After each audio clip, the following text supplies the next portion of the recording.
So today's session, the topics are the following. Um, I'm reading leftover from last time. We didn't just get to discuss it. To what extent is our ability and that of our students to optimally progress in Taiji limited by A, past learning experiences such as prenatal parents, school, religion, societal interaction, media? I added a few. And B, societal norms, emotions, habit, etc. How many such limitations affect our learning, practice, teaching?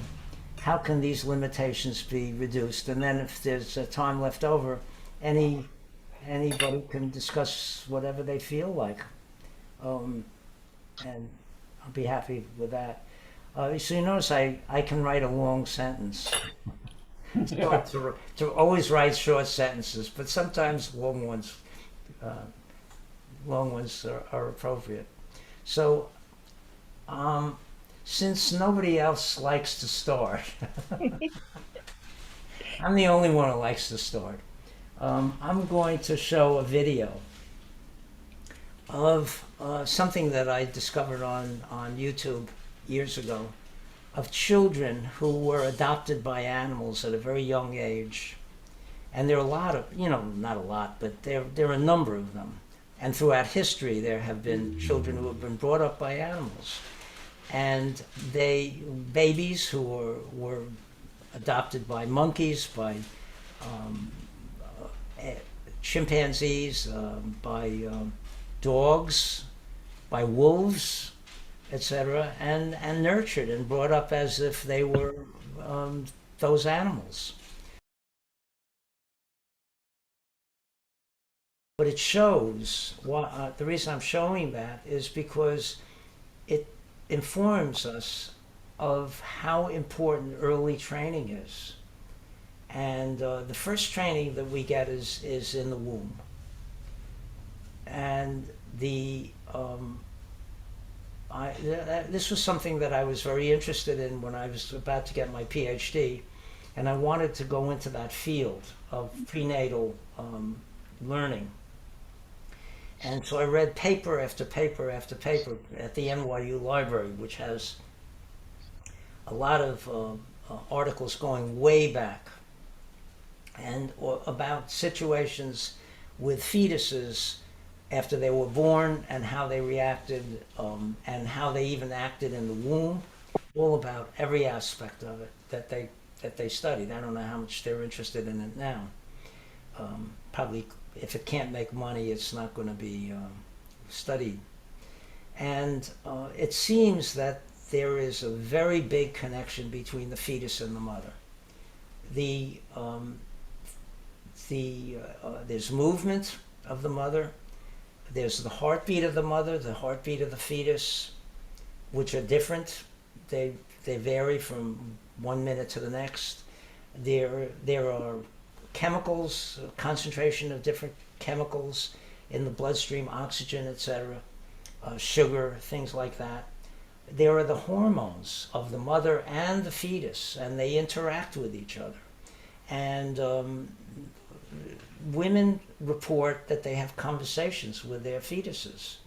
And one of my students said she was pregnant, and she had a dream that she had twins and was talking to them. So she went to her doctor, who said, listen to the heartbeats, and said, no, you just have one baby. But guess what? She had twins. She somehow knew that. And I think a lot of communication goes on. And the one theory is that some of the big differences at birth of male and female fetuses is that the female hormonal system matches that of the mother, whereas the male hormonal system is at odds, and that establishes to a certain degree the or affects the differences between the sexes.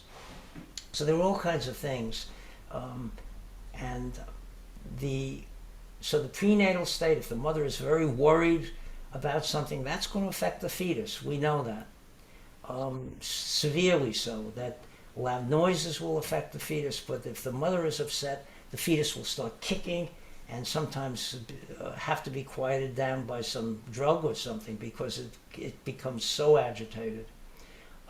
So this is from skimming the surface of some of the articles that I read, and then we have the nurturing of as an infant. It's going to be different if the infant is prenatal and not prenatal but premature, and if the infant is born later or naturally. May be different for cesarean, where when they pick up a baby by the feet and if it's not breathing, they slap it and cut the umbilical cord right away, so that it doesn't have to have a chance to rest and then learn to breathe on its own, which it will. They have to get it breathing so they can get out of there and get them go to the next. I'm just saying that. So then the school. School has a huge effect on us because we're exposed basically to the assembly line world. The schools were started to get the kids off the fields and the farms and get them during the Industrial Revolution and get them into the factories to do repetitive tasks. So when you're putting in a carburetor in a car, and they don't have them now, but they did have them, you ask the foreman a question, what's the purpose of the carburetor? The foreman says, get that thing in now because it's going to move, this is going to move off to the next, and if you don't get it in, it's going to be a lemon, and if that happens enough, you'll lose your job. Just get to work, do it. And so we're taught to do things fast, to learn things all at the same time. So you take the test when everyone else takes the test. You hand in your book report when everybody else does. There's no, you can't say to the students, well, I did. Your lab report, a student will say, I have a test and I have to study for it tonight. I don't think I'm going to be able to get my lab report done. I said, so hand it in when you're ready. Hand it in when you're ready. Don't worry about it. I'll look at it, I'll mark it when you hand it in. And I was dealing with students who would respect that. But the thing is, most of the schools, even progressive ones, which I taught at for 27 years, of course, nobody seemed to know what the definition of progressive was, other than I. And they still had so many things that were like an assembly line, teaching the kids to work on an assembly line, which doesn't exist, and none of those kids will ever be on any kind of assembly line. They're all going to college, etc., and having jobs that are creative, etc. It was a very specialized school with very unusual kids, but still it was operated that way. So then we have other things, societal norms, we have media, what we see on television, I don't know, something about these things, I don't know what they are really. I know they use their thumbs a lot, and they hold it up a lot. There's a statue by the riverfront where I live on the Hudson River. There's a statue, a big thing, which everyone thinks is wonderful, and it's somebody with holding their arms out, and there's this big dot on the top. It's like a thing with a dot. And I keep saying to people, they said, then no one knows what it is. I said, it's somebody taking a selfie. That's what it is. I have to take a photograph of it and show you. It's like, this is the kind of stuff we're exposed to. All the different media, the movies, the television, the stuff that's on the social media, and all the interactions that go on, and then having a job and following those constraints. So the question is, all those things together. There's also religion, and things like that. So the question is, to what degree and in what ways do these things hamper? And I'm using the word hamper because it also helps. It also helps. It allows you to sit for a period of time and get the job done. That's important to know. But the thing is, there are a lot of negative things. So looking at it both ways, I'd like to hear what people have to say. Brian, I knew you'd start. I knew that. I would How did think, I know that? it's funny, I couldn't think of anything when I read your first topic. And then as you spoke about how we've been trained in recent times to turn widgets, in a factory. Reminds me of a movie that, what's his name, the little tramp did. Modern Times. Charlie Chaplin. Yeah, he showed him in a factory just turning over and over all day long.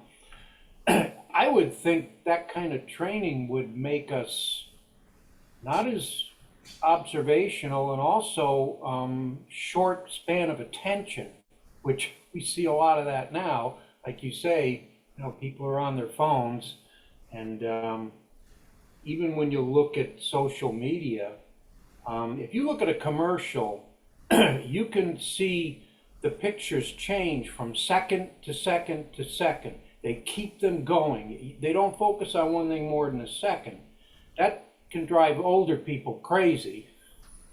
Young people love it. Faster the better, but it's annoying. But I would think that would disrupt any kind of training, especially Tai Chi training, when we're supposed to be patient. I mean, that's what teaches us patience, is this kind of training. If you can get through the first few months of it or weeks. We have people coming and going in our school. I think they're coming in with some kind of expectation that they're going to reach some kind of nirvana in a short period of time, some kind of experience. And when it doesn't happen because they're not putting the time in and the effort in, they just lose interest and go on to something else. And a lot of them just go to the local Y or a gym and they just go on machines, just to keep moving. That's what I noticed. Yeah. Two things you said, that the second by second change could drive a person crazy. For me, it drives me sane. Just kidding. But yeah, it's so true about that. A lot of people don't have the ability to stick with something for any length of time, and just keep going and feel that if they don't get it right. See, this is the thing I noticed in teaching physics. Very bright, and I had very bright students. All of them were extremely smart. The ones that were the smartest and could just take in information very quickly were inept when it came to doing physics, because they understood everything that went on. If I showed them something, they understood it. But then they never felt they needed to practice, because they never needed to in English or in other things. They didn't really need to practice. So, and do the homework problems and go over things again and again. And that was a big stumbling block for them. So it was hard for me to get those kinds of students to realize that they needed to really do the work, even though they were very smart and they felt they understood it. But they'd say, "I understood it totally, but when it came to the test, I couldn't do any of the problems." Yeah, because you didn't do the homework. Yeah. Like Tai Chi practice. They Yeah. don't go home and practice it. They come back next week and they're still in the same place that they were the week before. They're not even in the same place because what they've learned is evaporated. Right. Yeah, they go, sometimes it's one step forward, two steps back. But somehow, the ones that stuck with it, like us, somehow got inspired. And I think part of it was our teachers. My first teacher was the biggest influence on me because he just had this patience and this interest and this love for what he was doing, and it showed in the way he came across, the way he talked about it. So I think it was he was the one that inspired me, and the other teachers that came along after deepened that inspiration and that will to keep on going. Like you end up seeing certain people end up seeing farther down the road instead of looking right in front of them, and they see something worth attainable, so they stick with it. Those are the ones that are inspired.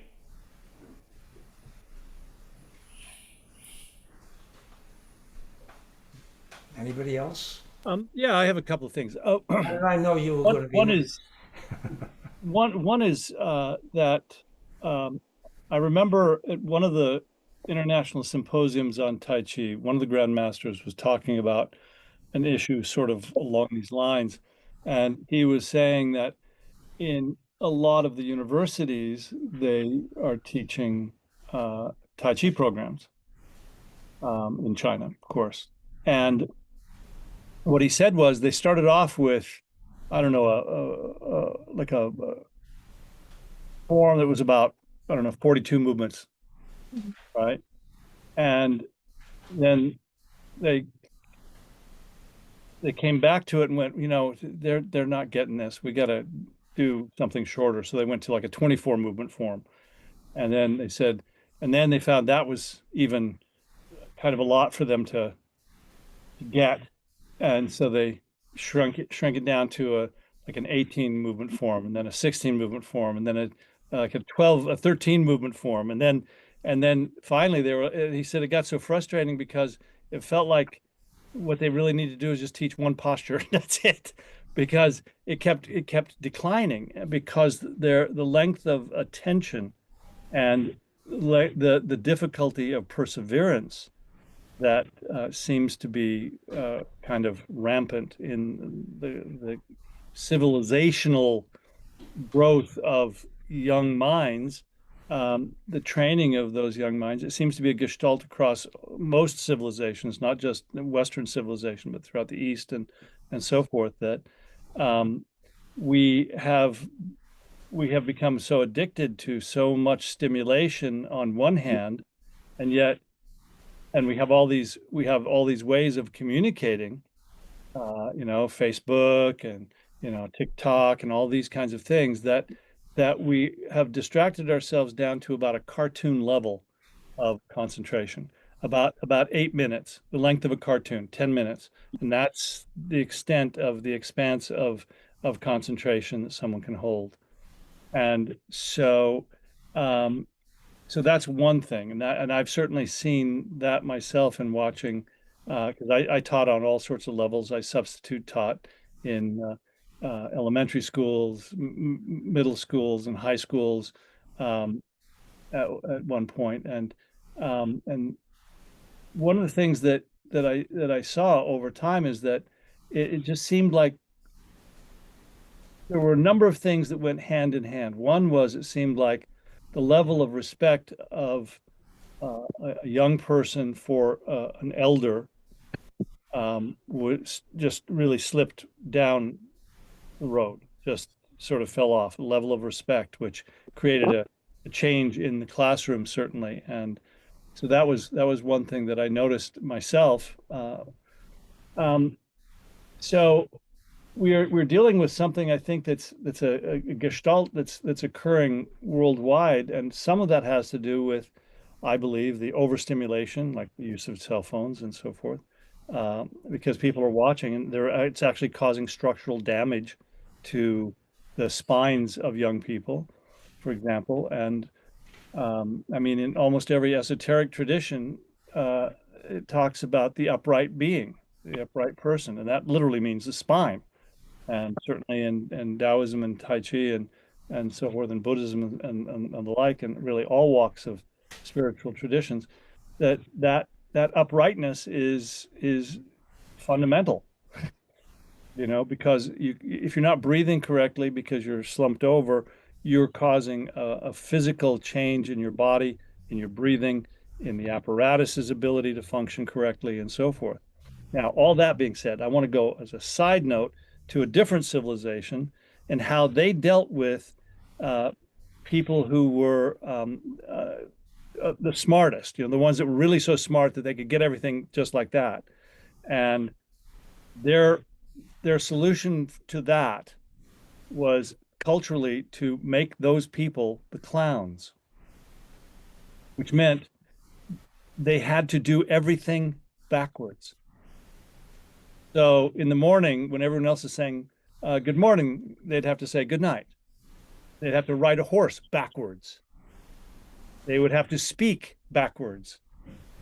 So they had to turn everything around, and it forced their brain into a whole different pattern that was so much more complex that it made their brains even bigger, but they had to then come to a level of compassion for those people who didn't have the same level of smarts.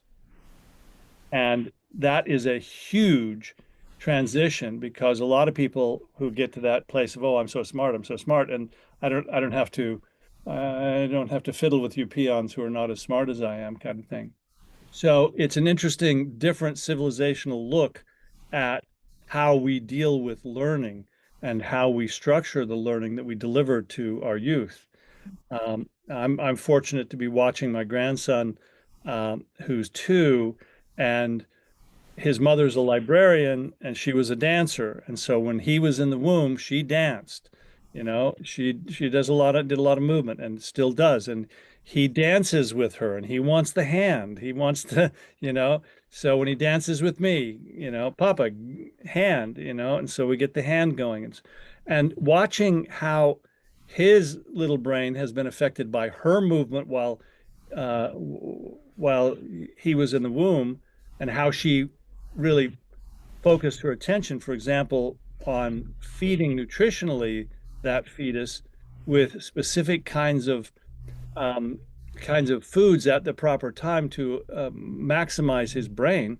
And this kid came out of the womb with this huge head, and at the same time, he is just so bright and picks up things. I've got him blowing a bugle. I've got him blowing and sucking on a harmonica. I've got him blowing on a recorder, and he's wiggling his fingers, watching me. So what we introduce them to, what they see, they can do.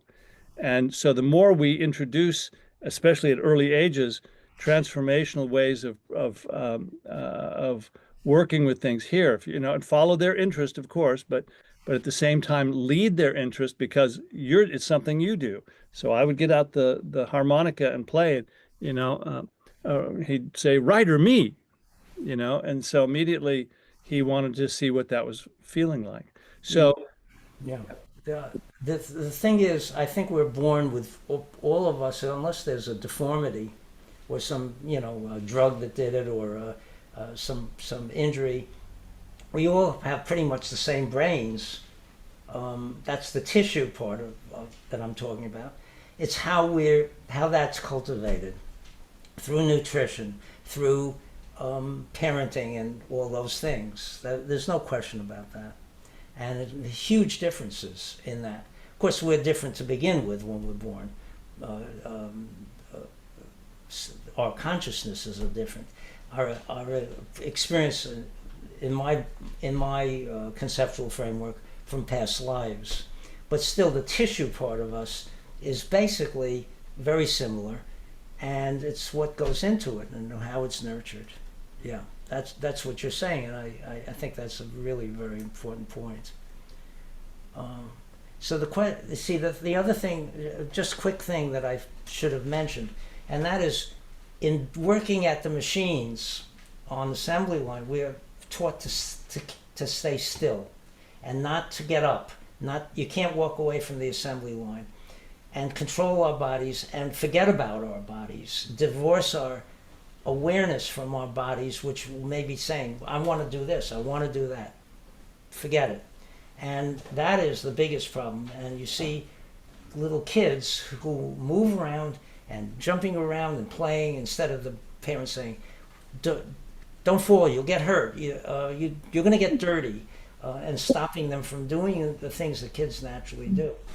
And but even if they have that, once they go to school, a lot of that is gone.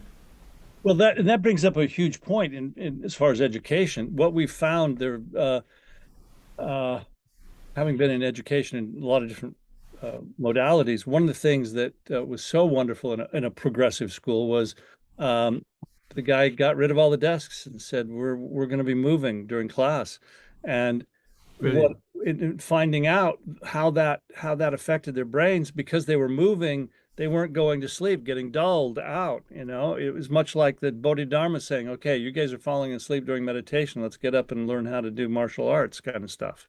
You know, and so moving around while you're talking and having communication going on back and forth, the question and answer back and forth, asking them questions, having them ask questions, and moving from what their interest is, that profoundly altered the way they were thinking. And Sure. unfortunately, a lot of it was much more transformational and developing their brains towards having the ability by habit to question authority, question everything, but at the same time also follow their curiosity and to have a curiosity. And in a lot of circumstances, as you've said, Robert, what happens is their curiosity gets squelched, their movement gets squelched. Don't trust that, don't trust your body, don't trust your body. Just listen to this and regurgitate it, and that way you can get things done. So the question is, how do we get around all of that, and how do we, through an understanding of that, how do we take that into account in our teaching of Tai Chi Okay. and, I and have- our own practice, because we're victims of it too. Yeah, I have a few things, observations there. Because for a start, I mean, for a long time now, I studied ranting against the myth of the five senses. We talk about the five senses, and I always thought this is wrong, but then there are many more than five senses that I could count. So then I've looked at different ways people talk about the senses, and then you realize that the first four, seeing, hearing, smelling, and tasting, are all anchored in the head. They're all here. But feeling is a vast range of stimuli and experiences. And so when I'm teaching here in Poland, one of the first things I talk about is proprioception. And most people haven't come across the proprioceptia. People haven't come across the concept. And so I have to give them a definition. Perception or awareness of the position and movement of the body, and kinesthesia being that, using the proprioceptors, which are the sensory organs in the muscles and the joints. And that to encourage people to actually want to become aware of what's going on inside the body. And there's something interesting came up. One of the teachers who I follow was remarking that he had students who learned long and complex forms from him. And what really surprised him was when they reached a point where they were good enough at it that he couldn't really correct them anymore, they gave it up. They stopped practicing. And he realized that they were focused on the form, not realizing what the form is for. That all of the forms, solo and partner work forms, are vehicles for exploration and learning and practice of qualities. And that what we do this for is for the qualities that we develop while doing it. And people miss the boat. They focus on the forms and performance rather than realizing what is it that we can get from this. So I try to encourage. I'm only started, I mean, I taught for 15 or more years in London, but since I've been in Poland, I've only started quite recently teaching, and I teach a small number of students. I start off by encouraging them to develop proprioception, and then I do talk about semantics because I think it's important to understand that we're dealing with Chinese words that most, if not all of them, have no direct equivalent in any European language. You know, most people think they hear Tai Chi, they don't hear Tai Chi, they hear Tai Chi and Qigong, and they think the Qi is the same in both. And I have to explain that it isn't, and why it isn't, and why the two are completely different. And I have to point out that we don't have yin or yang. We can talk about polarity, we can talk about binary, but we don't have terms. So we need to understand Jing, Qi, Shen, Yin, Yang, Bagua, Yi, all of these things, we don't have those concepts. And that there's a totally different background to the thinking that gave rise to these practices. And this brings me to something which I think for me is very important. You know, Li Hongji, who is the founder of Falun Dafa, Falun Gong, he holds up these three virtues which have to be cultivated by his followers. And the Zheng Dan Ren, and the first is normally they translate it as truthfulness, Zhen, but I think it's authenticity. And then Shan is empathy and compassion, and Ren is forbearance, tolerance. And I'm thinking, well, without authenticity, the other two don't really amount to much. But authenticity is, you know, I think you do this very well in the way that you teach. You don't pretend to know everything. When we teach, we have to show the frailties in our own practice as well as the qualities that we've cultivated, so that we can give people a chance to go beyond our own ability. But I've seen many teachers who don't do that. I've seen teachers who will never admit that they don't have an answer to a question. I've seen teachers who really want to put it across that they're master, sifu, and this is, you know, just not helpful. It doesn't. They're not setting a good example, in my view, for their students by pretending to be more advanced in their practice than they are. So those are, I also think, cultivation of classical skepticism, you know, to distinguish between belief and knowledge, because we all have beliefs, and beliefs can change. And then, you know, Michel de Montaigne said, que sais-je? He had a medallion, what do I know? What do I know? And he came up with the term essay, which we have children writing essays at school, but it was to put himself on trial, to put his own beliefs on trial. Do I really know this? What do I believe? And I think to approach our practice with classical skepticism is also healthy. So yeah, these are things that I think are important to help students to, first of all, you know, find what's going on inside them, find out where they're holding frozen tension, to get a sense of how they could progress if they could lose that.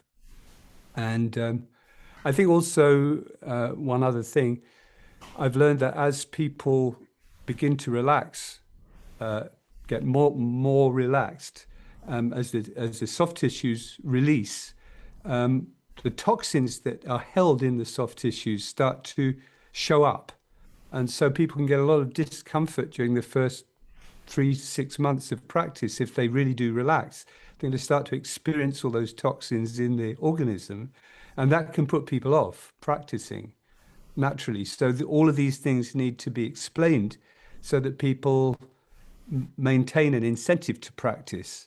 If they have something that they, you know, if they have a problem with their body that they could release that they could get rid of by relaxing, then they need encouragement in that way. So, yeah, those are things that I feel are important in teaching Tai Chi Qigong. Wow. Yeah, you used the word authenticity. I use the word self-honesty. Self-honesty. They're similar, very similar. Yeah, in the I Ching, I was just doing a reading. I always do a reading for my advanced studies group gathering, and I send a letter out talking about it so that people can be alerted.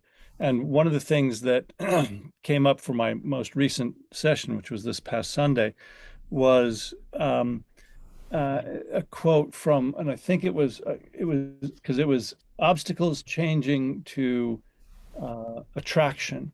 And it was very, very interesting reading that transition from all the obstacles that get in the way. And the key to that is to function from a place of learning how to go around it, lift it, crush it, break it, whatever you got to do, deal with the obstacle, you flow and finding your way that way. And so learning to be, in a sense, more yin and yet at the same time more active and so forth was very interesting.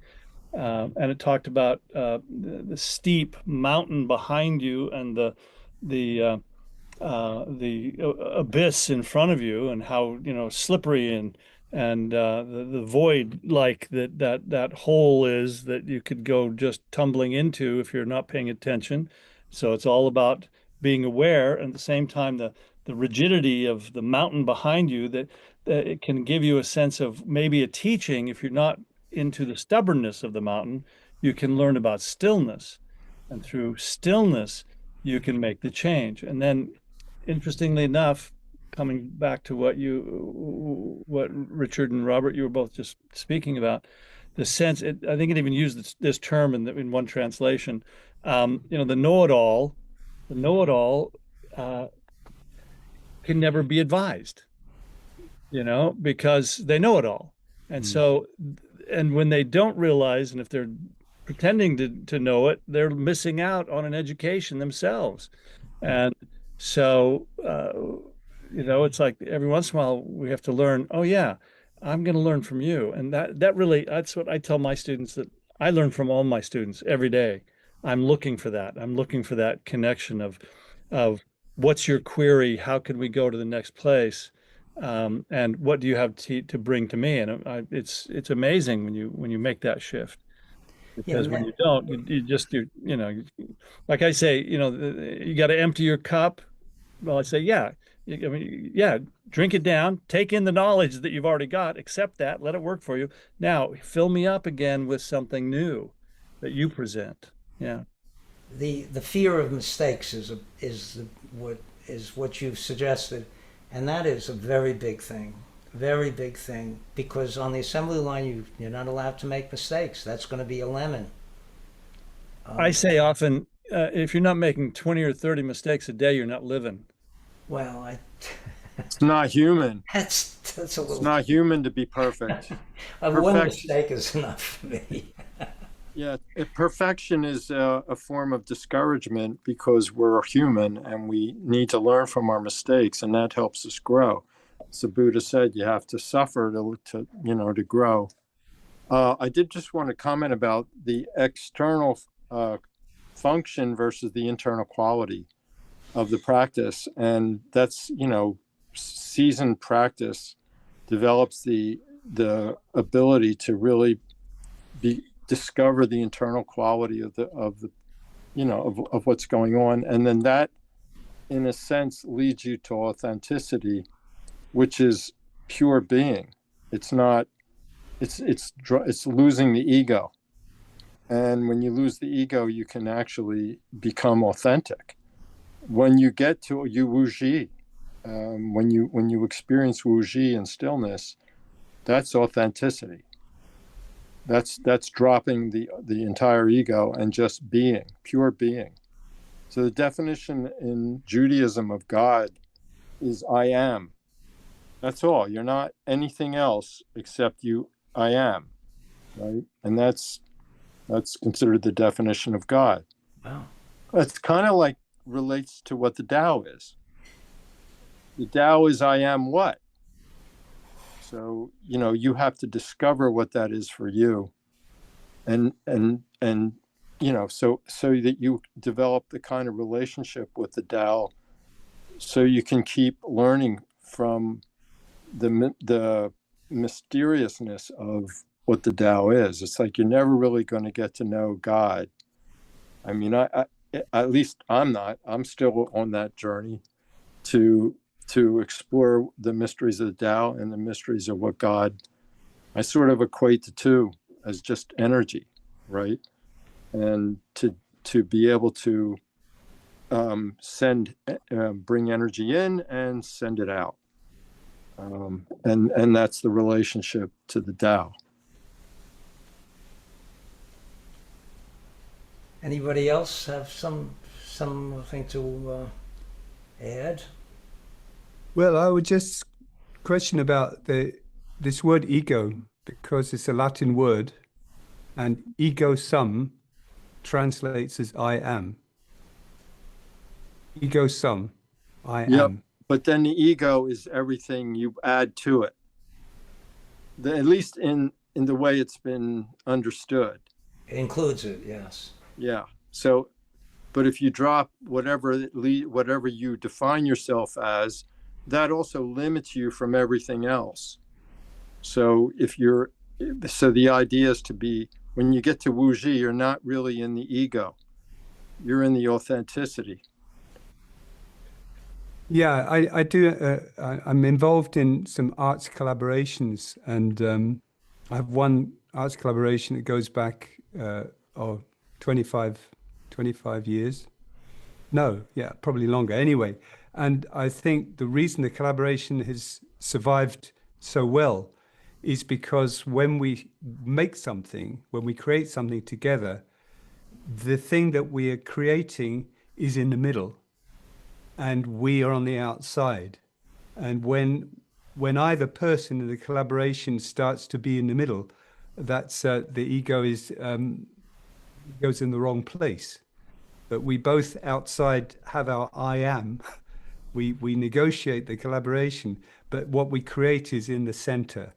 And so the ego takes the back seat, but we still have our I am. And I think the collaboration works because the ego takes a back seat, but it doesn't go away. It's just in a better place. I just want to add something. I may have talked about this before, but when I taught AP Physics on the high school level, these were the top students in the class. I'd be doing a problem at the board, and these were difficult problems. And I'd stop and I'd say, there's a mistake here. I made a mistake. And then the first question I'd ask was, how do I know I made a mistake? Because there are ways of knowing. And then, what is the mistake? And the whole feeling in the class, the energy of the class would just be escalated way up. Everyone would be looking at it and thinking about it. And maybe it took away the feeling that they had to understand it perfectly, which they may not have. They're still having some difficulty with it, to realize, well, the teacher can make a mistake. The teacher does. And to all be collaborating together to come up with what was wrong, not what was right, but what was wrong, showing that, and those were magic moments. I never would do that on purpose, but it would periodically happen that I'd make a mistake. But I felt that those were the greatest learning moments for the students. They would never make that mistake again. Sometimes it was very subtle. And the same thing in Taiji too. If I show something, I lose my balance or something, I don't pretend that I didn't. I call attention to it, and I said, well, I just realized that I wasn't, et cetera, et cetera. And it's a learning moment for them that the teacher can make a mistake, that the teacher is not perfect. Like in school, the teacher always has a very.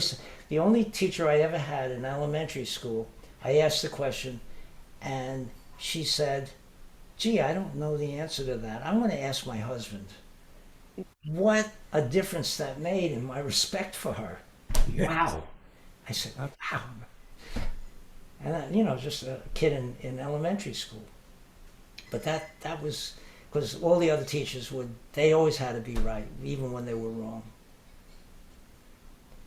So the thing is that we all of this, I feel, should be taken into account when we teach, and especially if we're doing it for a while, to emblazon those situations that work on our minds, and try to understand what went on that did so, the elements that did so. But that's very interesting about the cooperative effort. And when I from time to time I give the students a sheet of problems, graduated from very simple to getting harder and harder, and let them work together. And sometimes I say, you can work alone, and then kids would coalesce and work it out, and one kid would get it and he'd teach it to the others, which was great. And I found that was really good. And so the same thing in my teaching Tai Chi, I have them break up into groups and work together. Sometimes groups with a much higher level student in charge, or just group of people just working together, and they do it really well. Then I ask them, what did you do? And they say, my God, we were working on such and such, and wonderful, without any teacher. But to inculcate that is so hard. You really have to know it, to know the obstacles. And so this is very, I think this discussion is very useful. Anybody else? I know I tend to monopolize things. Well, what's occurring to me from what we're all saying, we began talking about the influence of the mother's behavior on the unborn child, and I did studies at Brown on language acquisition for infants, and they found that if the mother exposes the unborn to foreign languages, okay, by just playing music in Russian, music and whatever, when they're born, they have a larger capacity for phonetic differences. If you just take Chinese babies, they babble one way, and American English speaking babies babble a different way. And maybe, I don't know, maybe the British babble differently, that you could, after a while, hear the different phonetic systems developing by what they're exposed to. And if you expose them to different systems before they're born, somehow they absorb it. And of course, I experimented with my kids because I couldn't stop, after studying all this. And I have to say that my daughter, for example, doesn't get grammar. I mean, she's brilliant. She's doing well. She has a very good job, went to college and all, but she'd write this composition or something, and when I'd look at it, the ideas were brilliant, like, oh wow.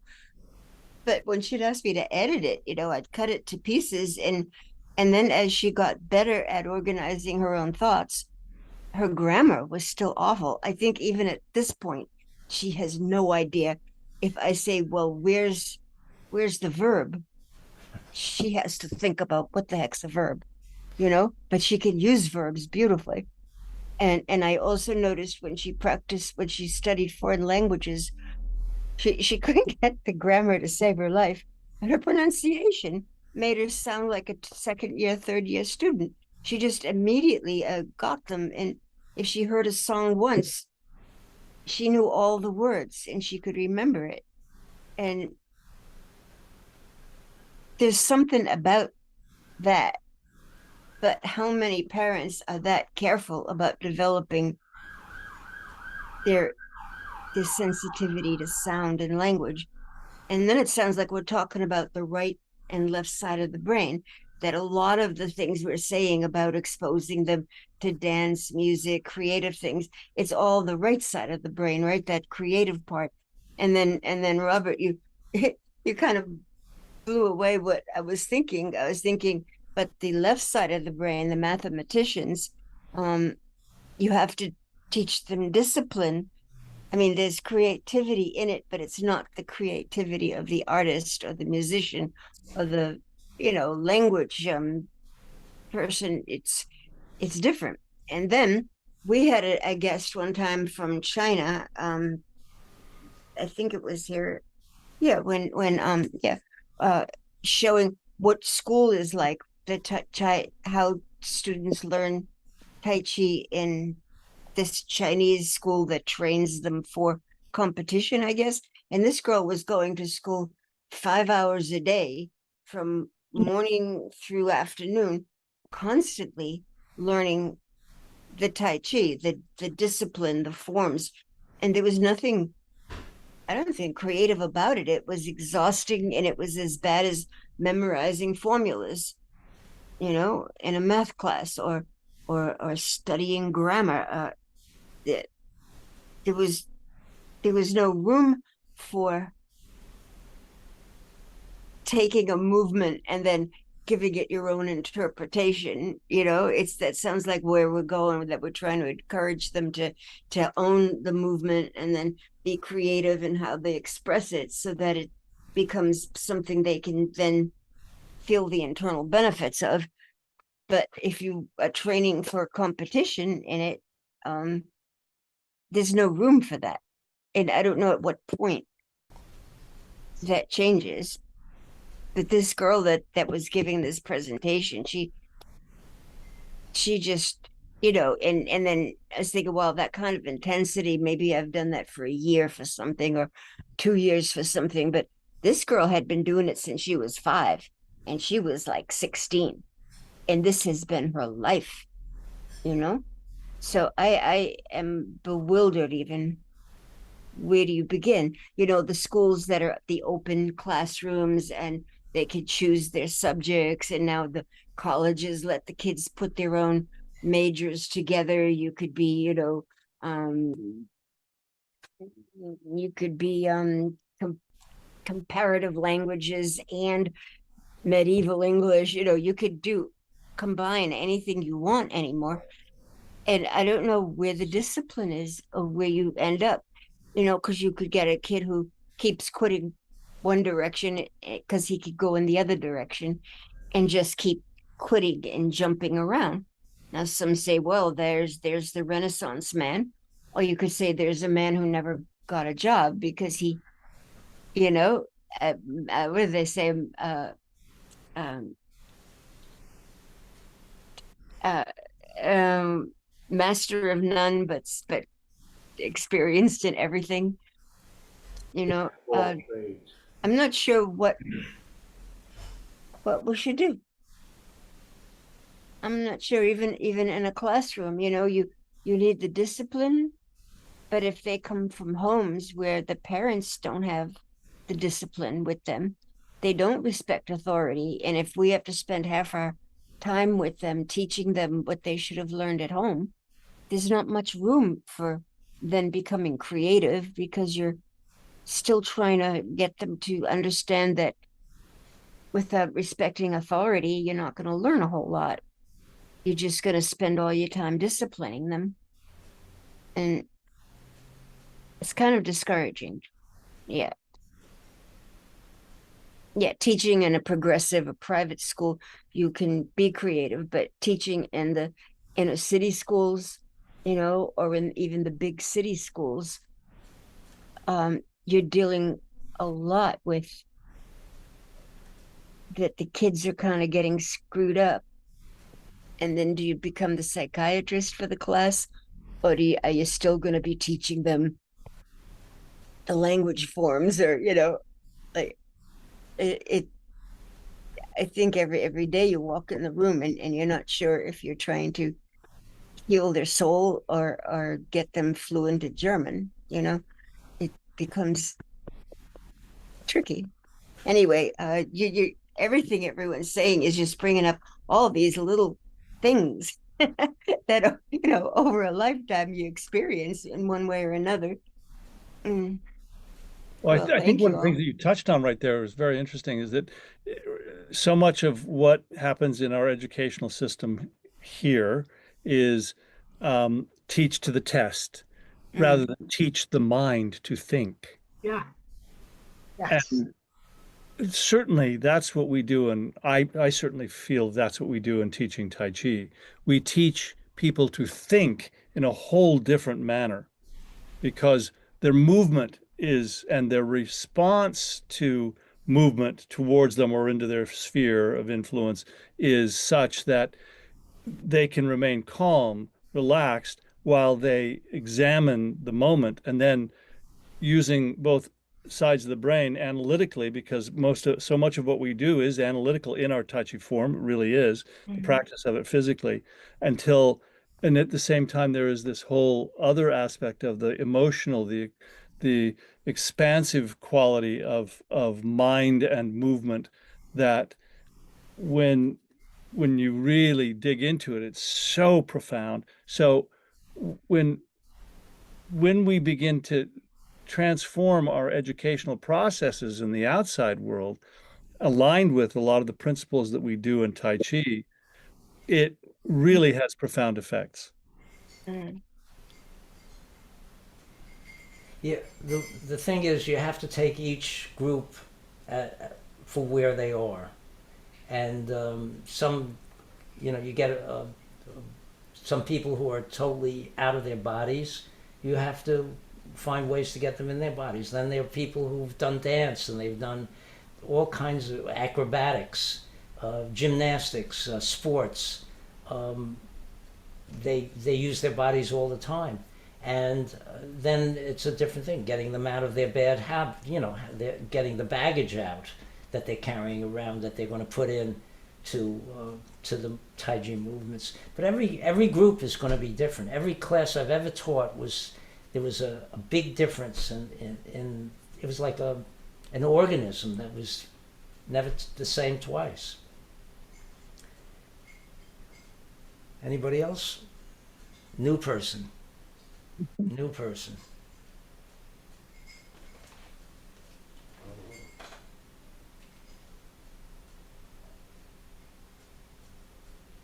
Well, I would throw out that there was an experiment where they taught um, there was bullying in the school, and they were trying to figure out how to stop the bullying, and they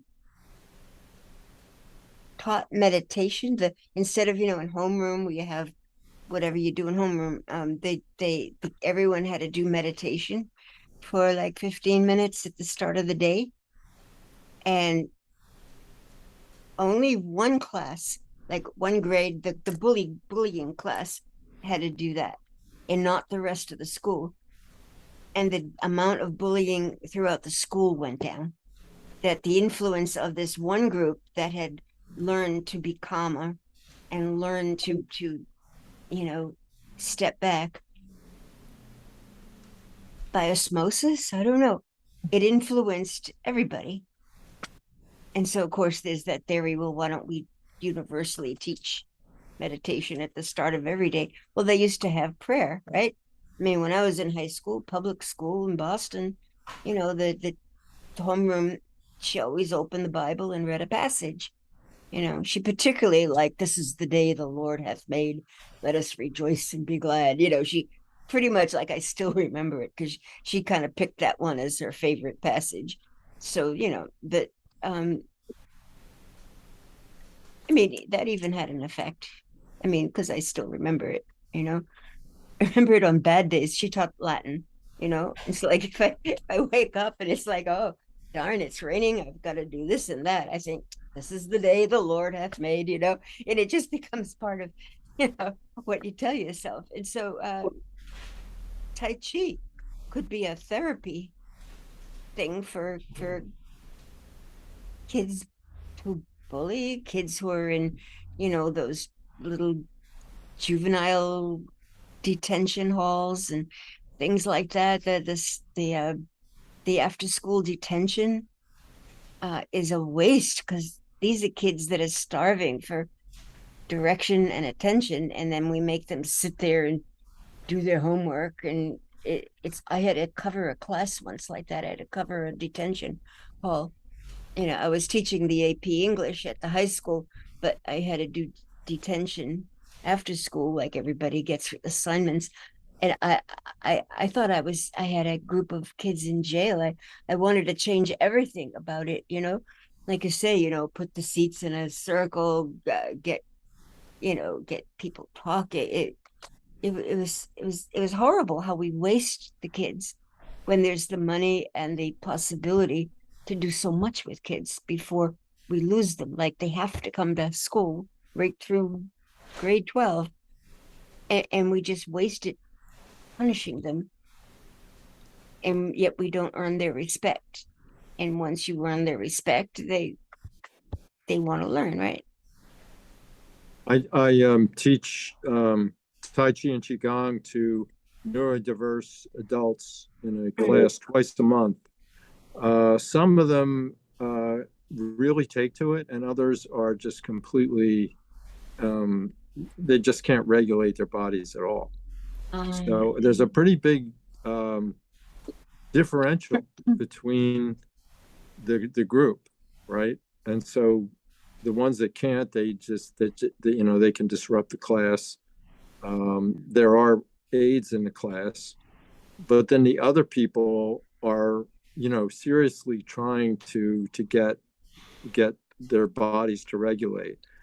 And I've noticed, that they've improved. The thing that seems to really turn them on are the animal forms. And when I get them into the animal forms, they really become animated and alive. They take on the energy of the animal, and it's great to see their spirit come out. They're actually having fun, and I think sometimes they're over-regulated by the people that are taking care of them in the day class and the day classes. But I will say the program through the Jewish Federation has, they have yoga. They have a pretty diversified menu of mind, body stuff that these kids are really, they're not kids. The adults are actually, their quality of life has gone up and their self-esteem has gone up as a result of it.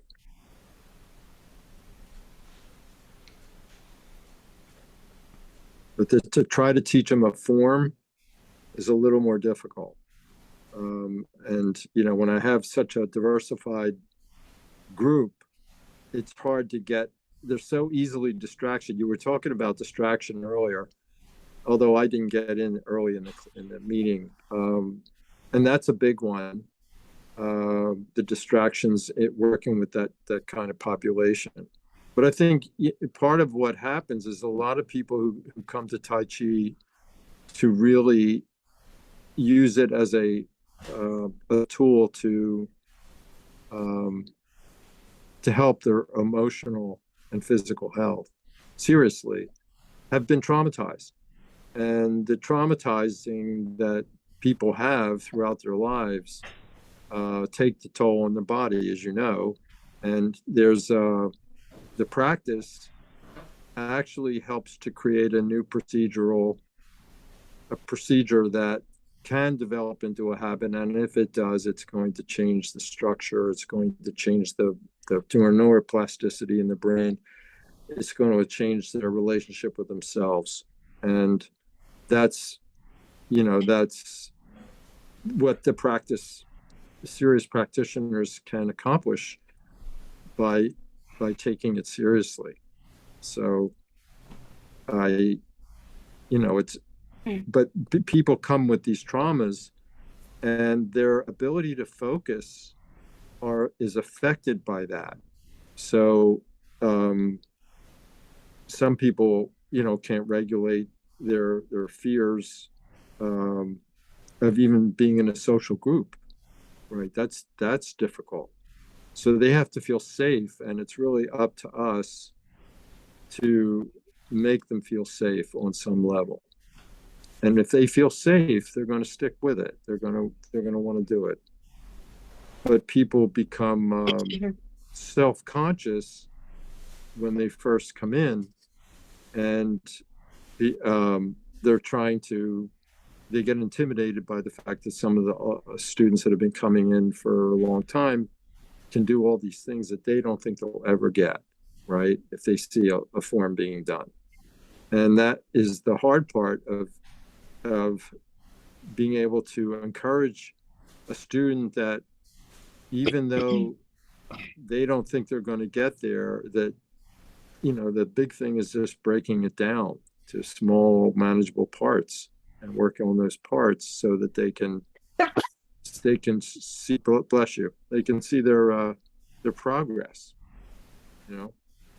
I think that's the important part for us when people come in, new people come into the class, that they feel safe and not judged because they can't do what the other students do. And most people are comparing themselves to everybody else in the class.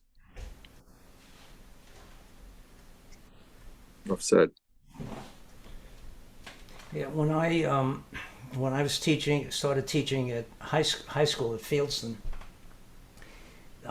pretty early on I taught Tai Chi as a extracurricular activity, and there were a bunch of kids who were very serious, and the school nurse who was fed up with all the kids who were doing sports coming in with these injuries went to the phys ed department and said, listen, let's have an elective of Tai Chi and offer it as a phys ed elective to some of these kids. And there were a lot. One semester, well, that semester what happened is I was showing something in class where I put my hand on the lecture table and I had a steel bar that weighed, I don't know, maybe 15 pounds, and I put it on my hand, and then I took a hammer and hit it as hard as I could to show that I, as just pretending to show that I had the ability to withstand that horrible whack. But you don't even feel anything, because it's all absorbed by the hammer, by the piece of steel, and the hammer just bounces back off. But you barely feel anything with your hands. And then, of course, I explained that it was the physics of it. And one kid said, can I try that? And I said, sure. And he put his hand out, I put the thing on it, and I said, I'm going to hit it because I don't want you to hit your hand. And I hit it, and the kid was, he was in pain. And I thought he was acting, but no, he had put it on the joints of his hand, the main joints, and that was different. I put it on the soft part. So I said, I want to do some healing. And I stood there with him, and I could feel the chi right away. And then I said, how's your hand? He said, that's amazing. What did you do?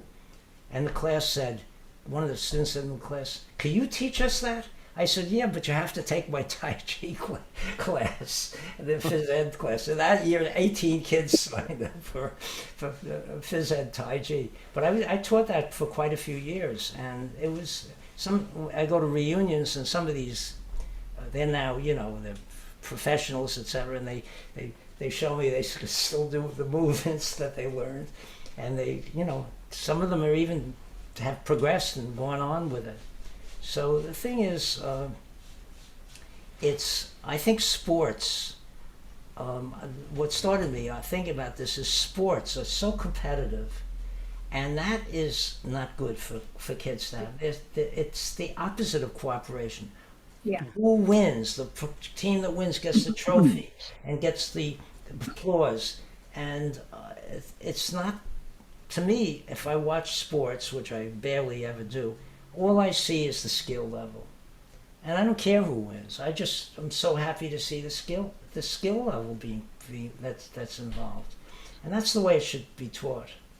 And the high school that I taught at, actually, I did go to a game, and the one team, the team from my school, applauded when the other the audience applauded when the other team got a goal. And it was all the whole audience was kids from my school. In other words, they were applauding the other team.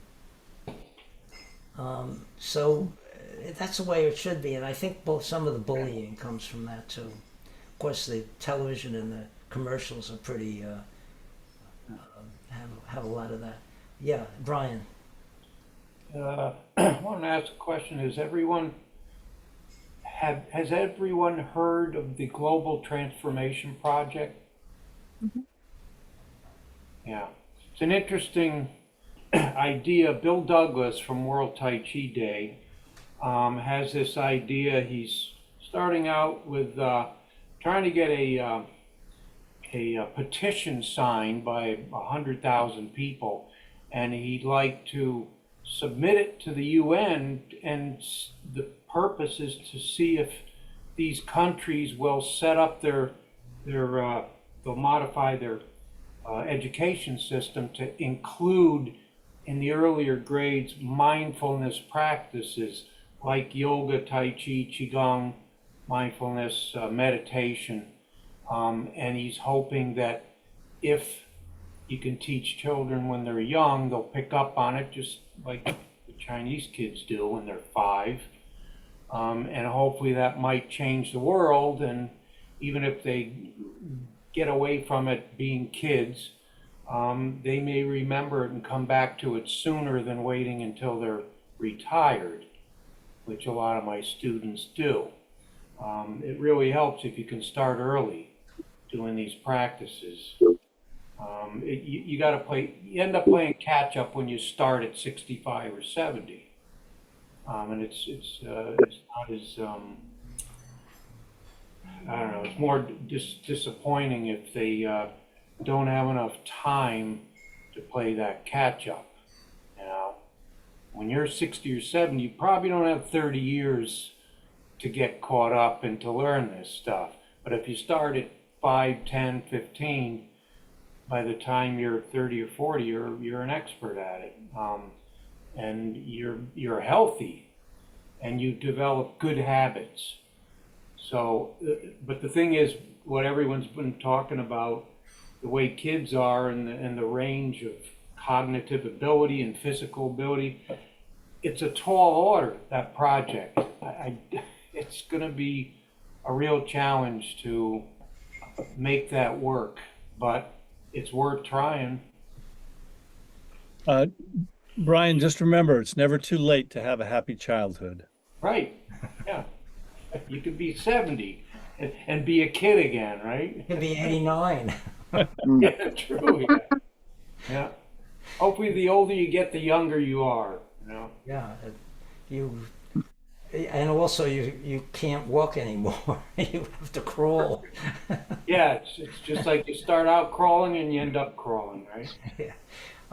In China, I don't know if you've seen these videos, but this high school principal or elementary school principal didn't like the idea of sports for recreation, which they do. You know, there's an hour where they do sports. He brought in dance and had these kids learn these dance steps and to Chinese music, of course, and they're all doing them, all the grades, from even the teachers are doing it. And I have the video. I downloaded it, but I don't know if I could find it so easily. But it's really something to watch. Of course, it's very regimented because they're all doing the same thing. But it still has that quality. But at least they're moving nicely.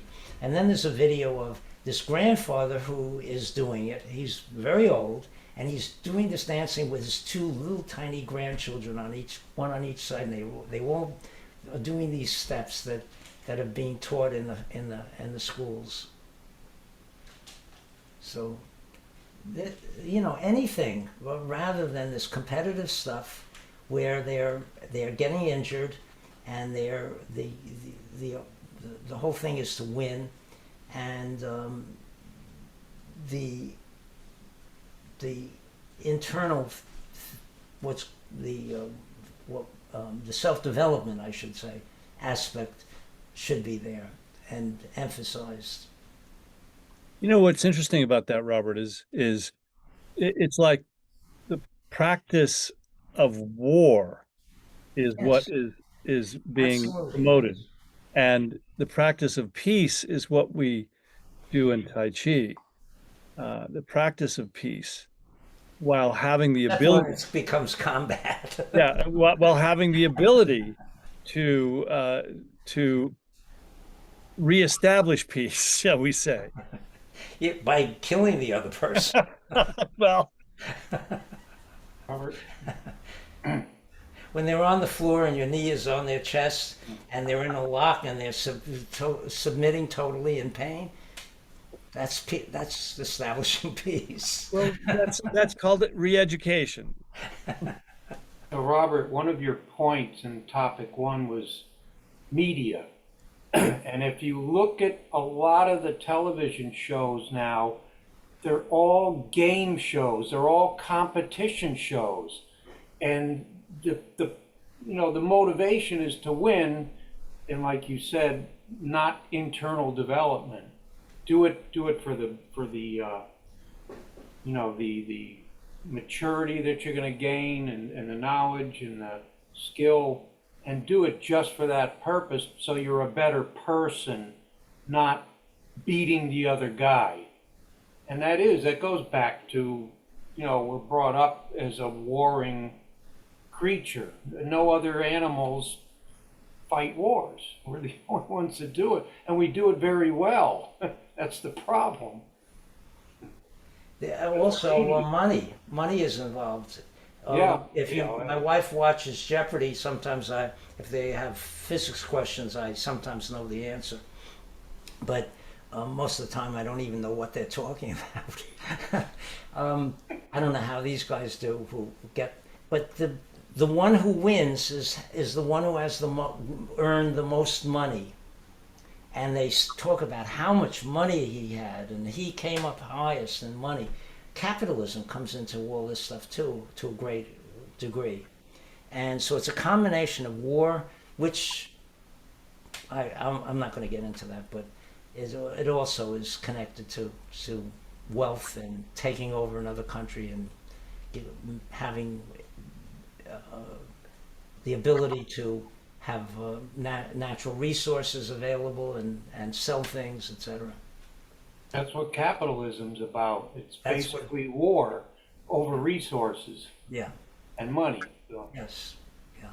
You know, Strange. interestingly enough, according to anthropologists, when they studied the primates, that when the primate, like I think they were chimps, and these different tribes of chimpanzee would move into others' territories, but when there was just normal kind of food, they would interact kind of like, okay, not a big deal.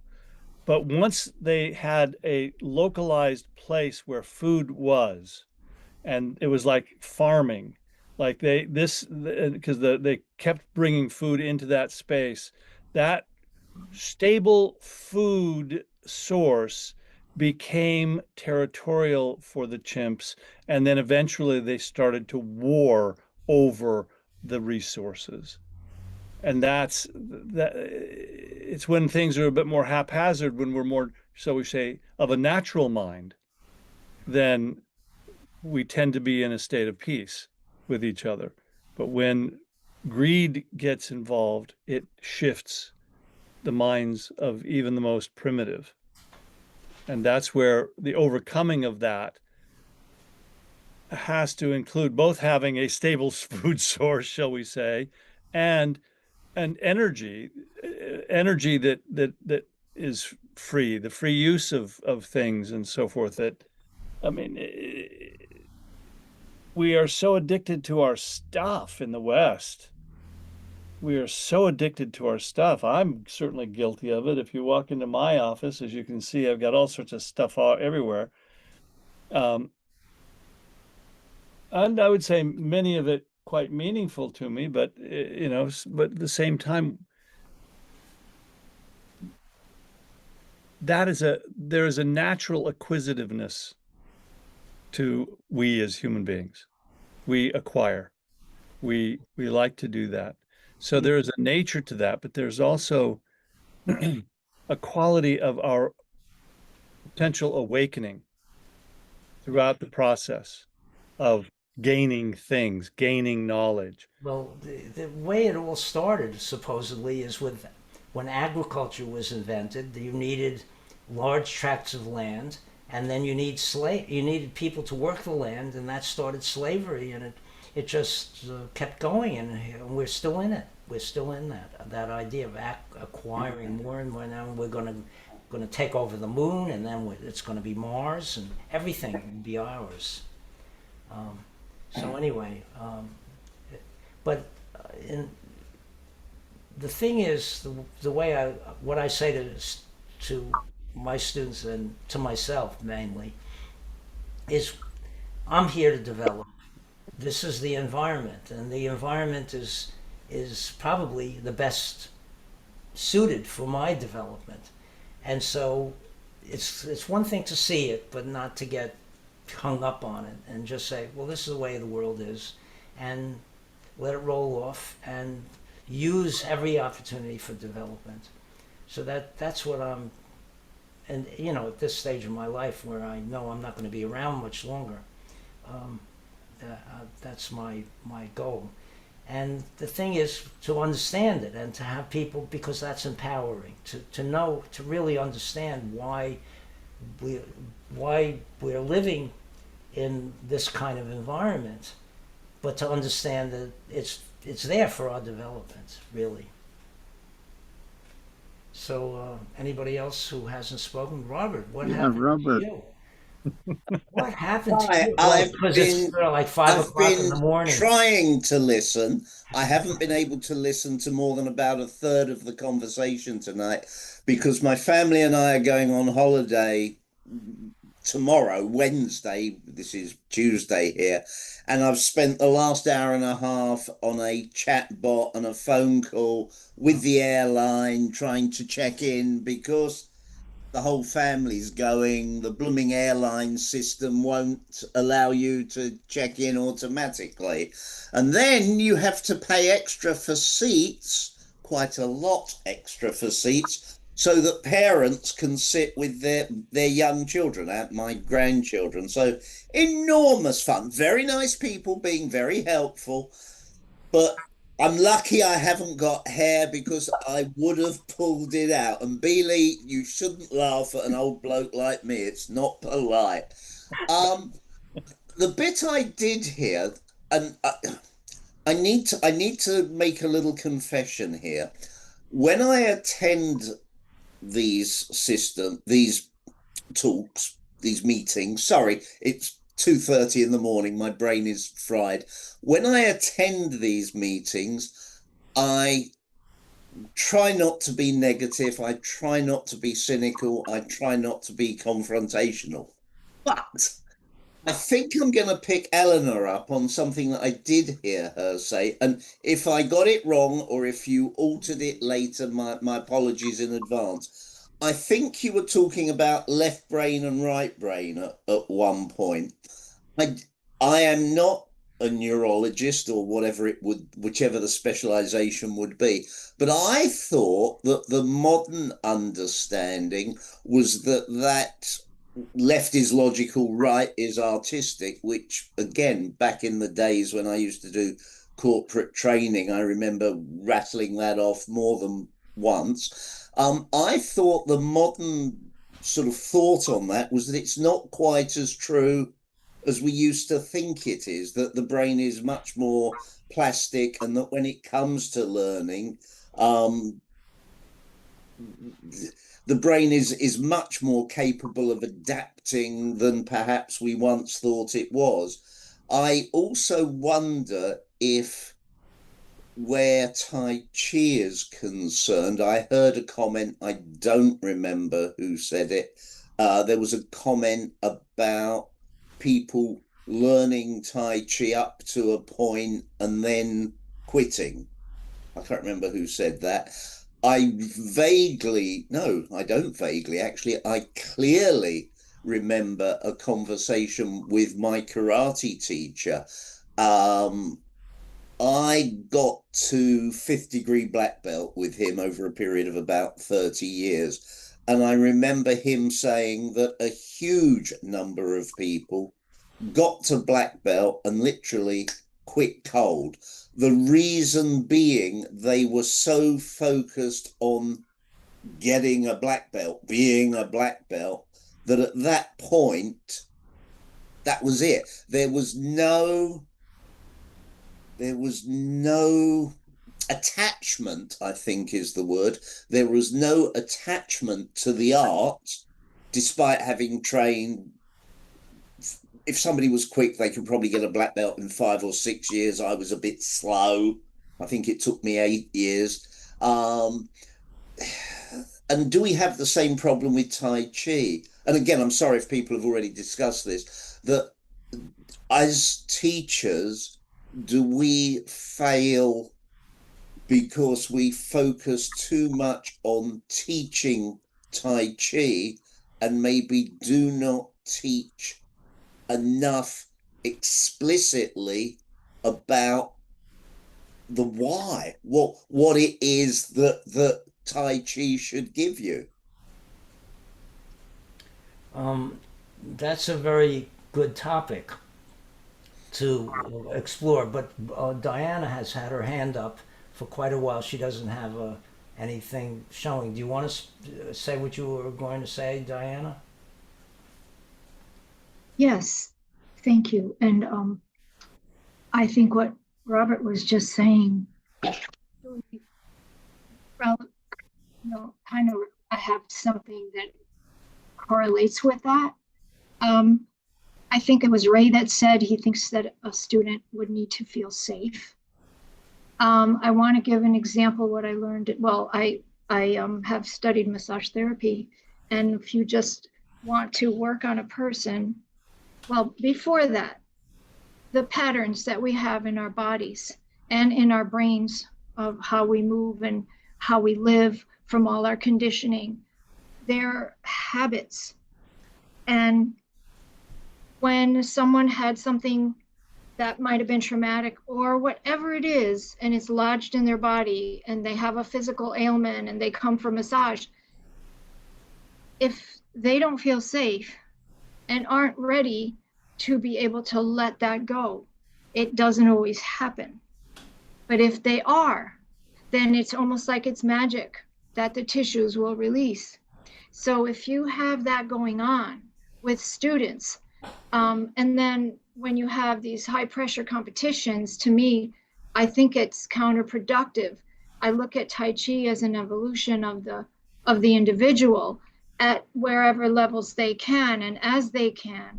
So then we're kind of continuing a little bit in the same idea of having to have these levels, and some people might be able to be just as good as one of the champions, but they're held back by some kinds of things that are stuck in their bodies or their minds.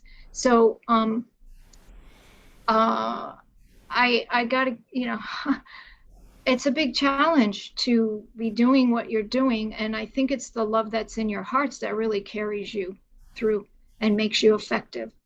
And I also believe you don't have to learn everything with pain. And I actually learned that from David Chandler, because the way he teaches is so fun. I actually came to realize, oh my God, you can learn so much with joy. And it's much easier too. So I just want to leave you with those thoughts, because as teachers or people that are trying to keep this alive, I commend you all. And I think coming together with that idea in mind, how you want to move forward with your teaching and how recognizing what you've done already well, like Robert, you've said a lot of things.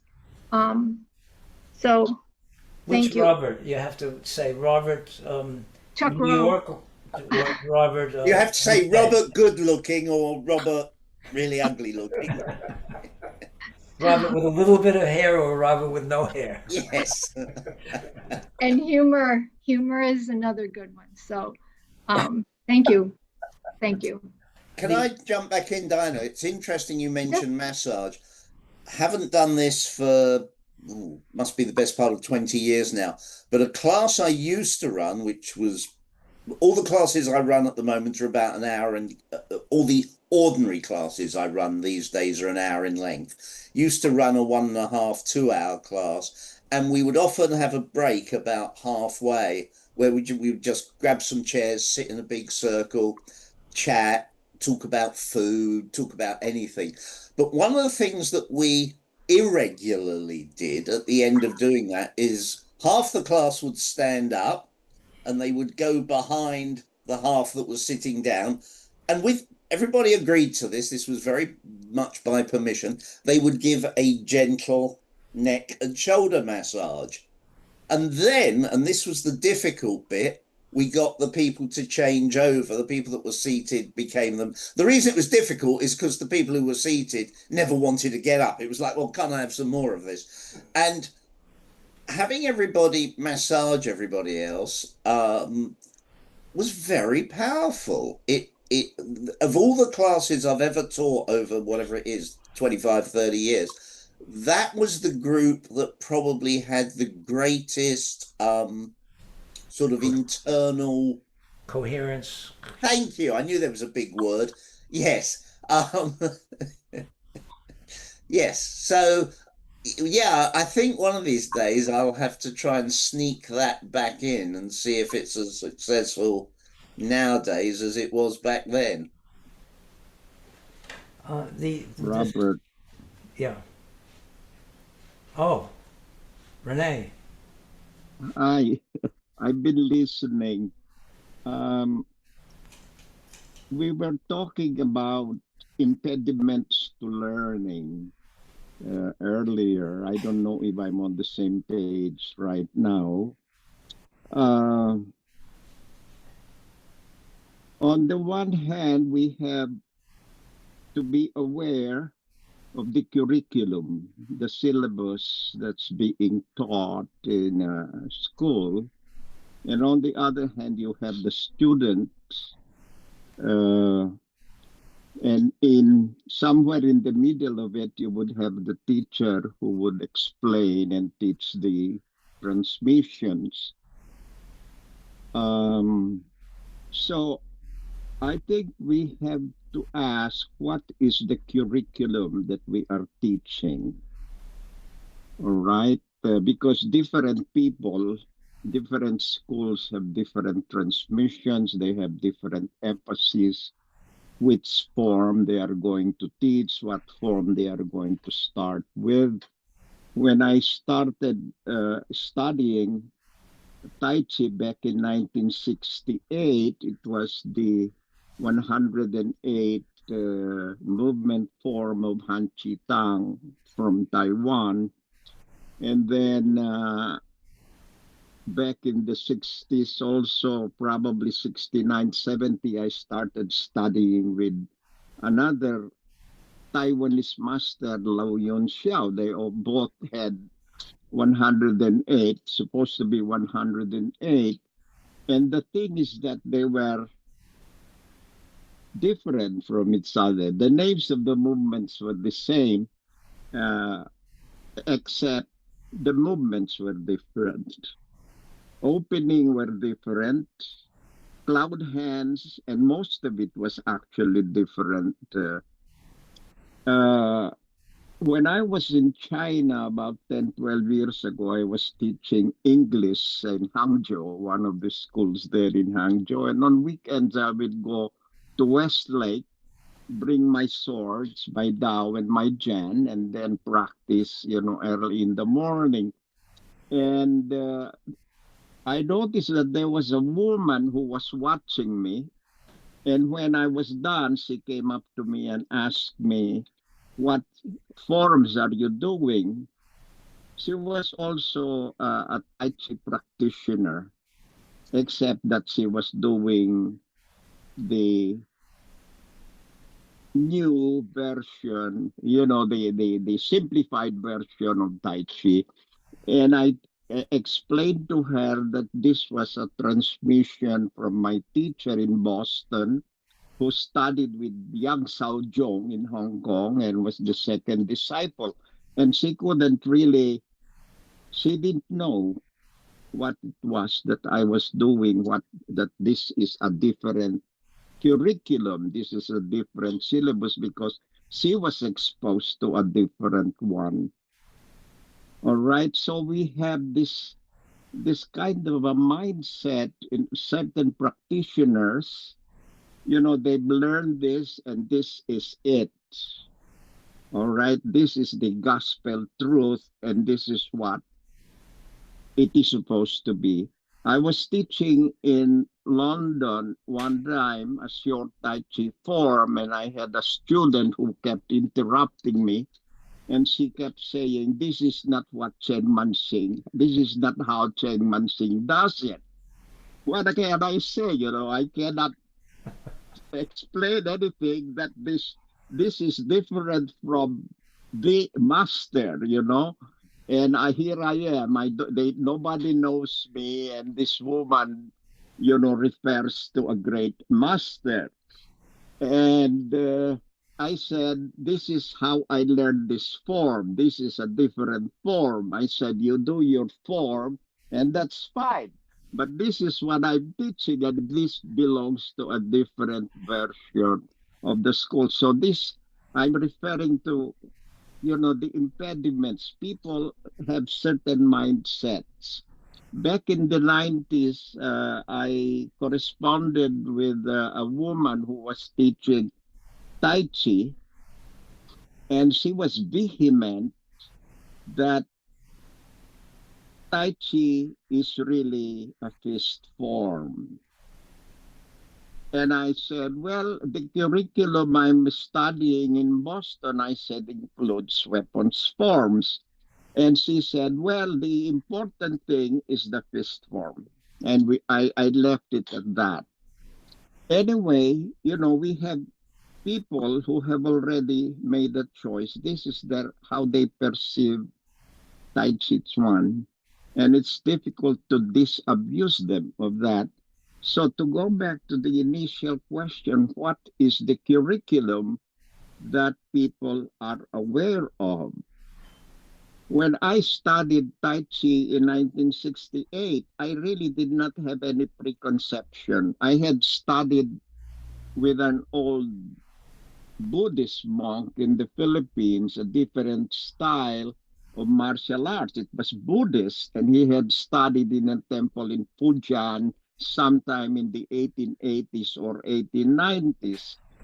All right, that's what I knew. So that was my point of reference for Tai Chi. So I used to do Tai Chi hard with tension and so on and so on, because that was my own training. That was how I perceive martial arts to be. All right. But when I approached Tai Chi, I had no idea what the curriculum was. And then when I studied with Master Leong Shum, the Wu style form, I realized that there was a different set of, the same names, practically the same sequence of movements, but different. It was a small frame. All right. And then when I studied with Gin Sun Chu in Boston, he had a different curriculum. So I got exposed to these different teachers, and I acquired this kind of a tolerance for different approaches to Tai Chi, because, different teachers acquire different curriculum. All right. So I cannot say that this is it. This is Tai Chi. The having studied with Cheng Min Ching and been connected to a lot of the people who were classmates of mine, and then their students and their students' students, etc. Cheng Ching is God, and nobody can compare with God. So whatever Cheng Ching taught is the right way, and every other way is wrong. And that's the way it is with most of them. It's wrong. He never talked about that. Well, but he wrote it, put it in his books. No, it doesn't matter. He never talked about it. The other thing is that I wanted to say is I have this student. He's an MD. He's pretty high up. He is in the medical college and his practice, etc. And he came to me to learn Tai Chi. I teach him individually. He just wants to learn the moves and new move. So I try to explain to him, no, I need to correct. He said, I don't want you to correct me. I just want to learn all the movements and then you can correct me. And now it's at the point where he has all these movements, but he never spent enough time with each one and been corrected enough that he can remember it. So he forgets the movements and he goes back. I said, see, this is why I want to start correcting you. And he finally agreed. This was a week ago, finally, or a few days ago actually. He finally agreed. He said, okay, we can start with correcting me. But I let him do what he felt because he was so serious about just how to learn the form. Also does an hour of weightlifting every day, and he's not a young guy, he's in his late 60s, and he's like steel. When you touch him, everything is like steel. And that's not the way you want to be, your contractive strength. So there's a lot of work I have to do, but I let him have his way until it was so obvious to him that he needed to listen to me a little bit. Because he's used to, being a doctor and being in charge and being in a college, teaching in a college high up. He's like the top guy there. And he is used to having his way of doing it. I'm the guy with the knowledge. So I let him, and it worked out. It took a while, but now he's open to that. And he admitted, he said, this has changed me a lot. So finally, it took a year or whatever. But the other thing that I wanted to say is that when I studied with Cheng Ching, and after Cheng Ching died, I found other teachers. One after another, some at the same time. I studied different martial arts. What a difference that makes in your understanding of what you're doing and realizing that there's so many ways and these different styles and these different interpretations are there because somebody who was very creative and very smart realized, hey, this is a way to do it where you get this. And luckily I had teachers who showed me, look for what they're doing. What are they feeling? Why are they doing the move that way? And not that it's wrong. Don't think it's wrong. There's something there that they want to develop. What is it? And you now can develop that and have added into what you already know. And so I've had teachers like that who were very open to different styles, and it made a huge difference. It really did. So that I try to do that. I teach the short form, then at a certain point the long form, the yang long form, 108 or whatever some say it's 128. Even some of the old movements that are chop with fists before the punch, that I don't see anybody else doing, but they're old. And the Bagua fan form and the Bagua 8-palm form and the staff form and the broadsword form and the double-edged sword form. Did I say the staff form? And the two-person form. And they see there's so much more to it. And we look at other people, what they're doing. There's a lot of communication through YouTube. What is this guy doing? How is he doing this movement? And analyzing it as colleagues, basically, with my students. And all of that makes people much more open, that they see there's not one way of doing it. Cooking eggs, hard-boiled, soft-boiled, once over lightly, scrambled, omelet, eggs, Benedictine or something, poached, hardboard, all these things coddled, um, well, all these soft boiled. I can't even think of all the ways of cooking eggs.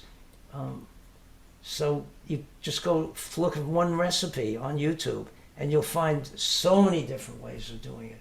Come on, that's the way it is. Benefit from it. And so it's very important to let our students know that there's not just one way of doing it, and that there's not just one form, and that there's an endless amount to learn in this art. I think, Robert, the problem is there are a lot of teachers.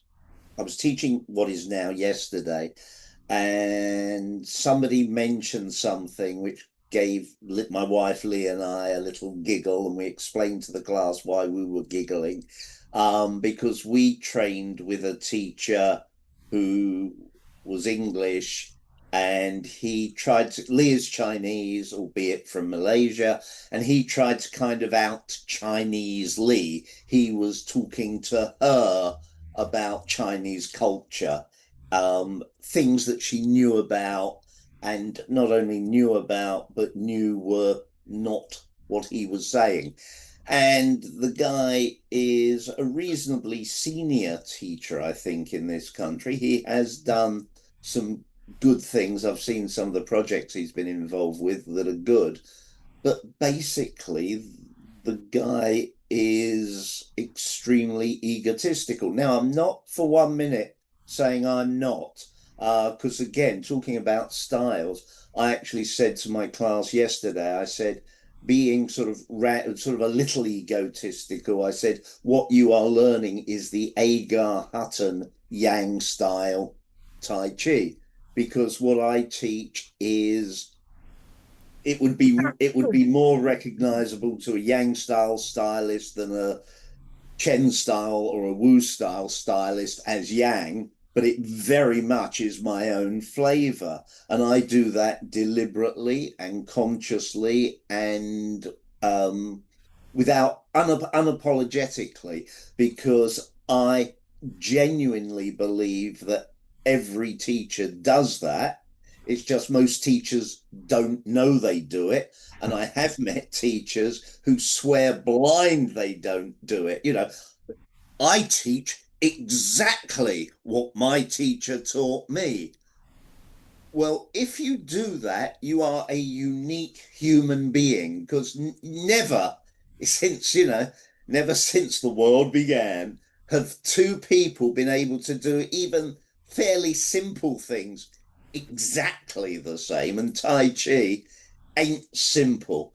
And don't you want, I used to know a karate guy whose tagline was something about standing on the shoulders of giants, and his approach was he wanted his students to be better than him. I love it when a student becomes better than me, and it's not difficult, because all you've got to do is be able to stand on one leg for about 5 seconds and you're instantly better than me, because I generally can only stand on one leg for about 4 seconds before falling over. Balance is a challenge for me.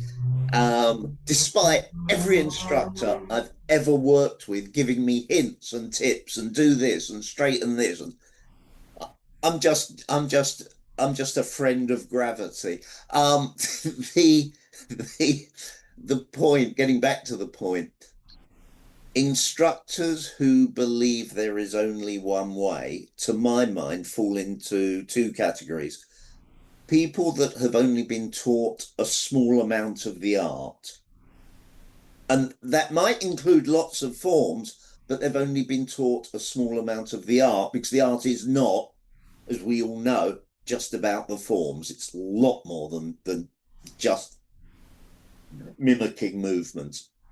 The other sort, and I think unfortunately there's a lot of this, is people who are drawn to the idea of teaching because they are fundamentally insecure and they like the power, the feeling of control of being able to say to somebody, no, you are doing it wrong and you must do it that way. And I think sadly, I mean, luckily not in this group, apart from Robert, but we don't talk about him.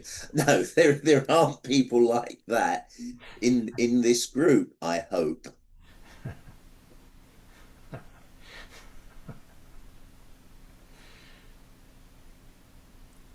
Yeah, well, every class is different, every student is different, and you are different every day, every moment. I was talking to this nurse about blood pressure and you know how the doctors look at your blood pressure under certain conditions and then they want to give you medicine. She said, every beat of your heart, your blood pressure is different. Every beat of your heart. And I said to myself, that's amazing. It's true. I take my blood pressure. It's never the same twice. Never the same twice.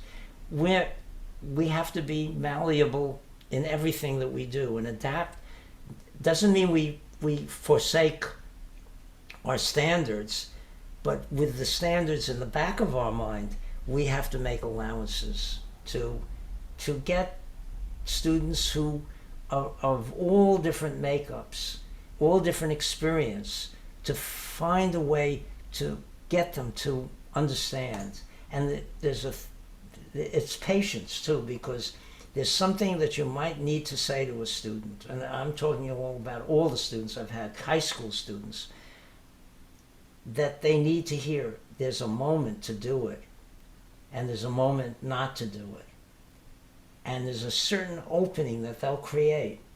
And then you can go in there and really, they'll say something and that opens the door. And then you can talk about this. But you have to be sensitive to that moment. There's a moment to get to them.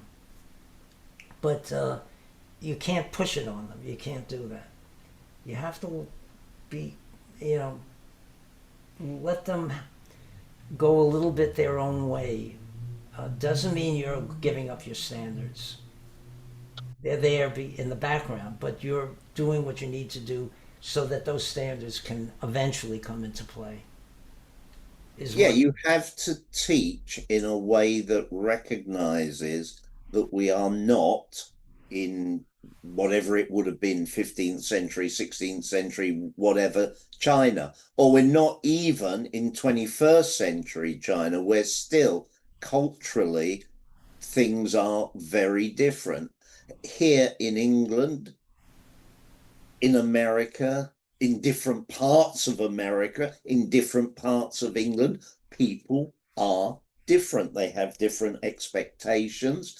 They have different cultural backgrounds. I mean, it's obviously America is a bigger country, so it's easier to see the difference between somebody that was raised in Arizona and somebody that was raised in New Hampshire, let's say.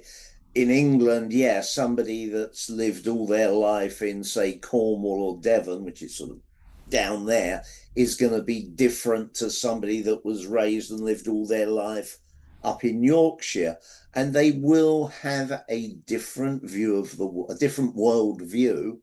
And when they come to us as teachers, they will have different expectations. You mentioned about your student, Robert. I can think of two students, one of whom is a current student, and he wants me to slow down. He doesn't. I teach short forms initially, and I've taught him one short form. I would like to start him on the second short form, because my belief is that when you're learning a couple of short forms, you learn them both a little bit quicker. When you only spend time learning one short form, you get overload, basically. Your brain at some level gets bored. But he wants to learn just that one form until, he's got it perfect. Like your guy's a doctor, my guy's an engineer, which kind of, he's a mechanical engineer. He wants it to work. I had a lady that was a really keen student. She was coming to loads of classes and special classes and this, that, and the other. And then she signed up for my instructor training program, and she lasted on that a couple of months and came to a couple of one-to-one instructor training things. and quit. And the reason she quit was because what I was teaching was not consistent. I would teach something in a class and I would teach it slightly different in another class, and I would show another aspect of it when I was teaching her. Her background was she had already trained as a Qigong teacher, and the kind of Qigong that she trained in was very, very linear, fixed. This set of exercises, this is what everybody does. And she couldn't reconcile her way of looking at things with my Monday we do it this way, Tuesday we do it a bit differently way of doing things. And I don't mean, by the way, that she is wrong and I'm right. I think she is absolutely as right as I am, but you have to acknowledge that there are different ways of, no offense, David, skinning the cat. It's now 2 hours, so I think we should wrap it up. But my teacher, Harvey Sober, would change everything. Every week it would be different when he was teaching. And it was very hard to learn from him. But I found a way to do it. But one day I asked a question, and he said, "You asked that same question a couple of months ago." And I said, "I know, but I wanted to get a second opinion." And everyone in the class knew exactly what I meant. Because every week he was a different guy.